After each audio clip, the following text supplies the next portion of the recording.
Hello, Professor Ronnie Bell. I'm doing this one the last second because I tried to do this one the last one. What's it called? I just didn't want to like record myself or something, but I did everything else ahead of time. But this is for the relationship success assignment. The person I will be talking about is my friend Ben. Technically, he would be considered my best friend since he is one of my friends who I've kept in contact for so long. The reason I say technically is because the concept of like best friend is so weird to me. It's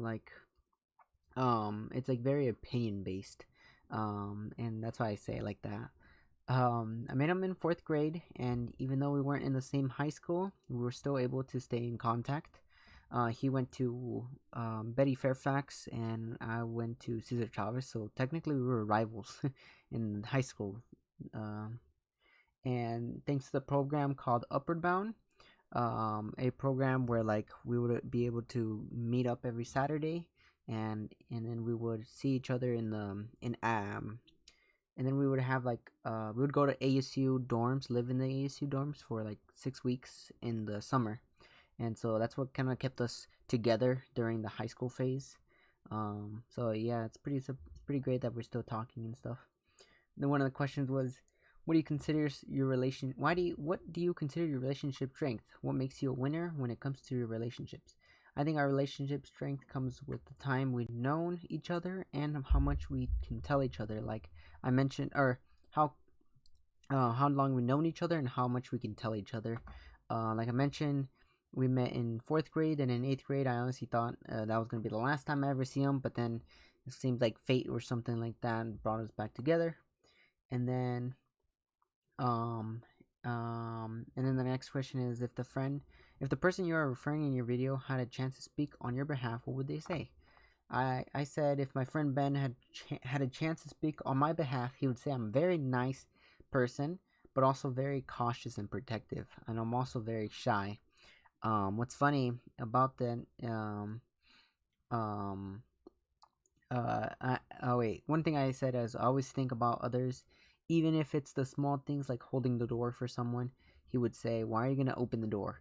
They have hands." He would say like that, in a jokingly manner, and I would say like we're quite opposite from each other. He's like very risk taker. He's very daredevil like, and I'm very overprotective of myself. So we have like different um, we're like yin and yang, you could say. And there's one time where like he said who can hit the hardest on this wall. And I didn't really hit that hard, because I'm not gonna hurt my hand. But he actually hit as hard that he went to the nurse's office, and it was funny. That was my cat. Sorry about that. I also have my cat below me. Why is your relationship important to you? This relationship is important to me because I have a long-lasting friend who I can trust, and is someone who I really didn't think I would talk to after eighth grade. It almost felt like destiny, and whether I believe it or not, it seemed like we were inseparable. What have you done to preserve, protect, enrich the relationship? One thing that split us apart is that we have different friends and we hang out with different people, although that's normal. Even in dating relationships, people have like their different groups. But that's something that held us back from talking more. Not a lot, but like kind of like, and we had different, like we said, we're opposites. So we had different friends. But recently, my friends have met Ben through Fortnite, and they know him pretty well, and they got in their they know them so well that like they're able to hang out with each other without me being the third party to like make it, to connect each other, like the friendship bridge.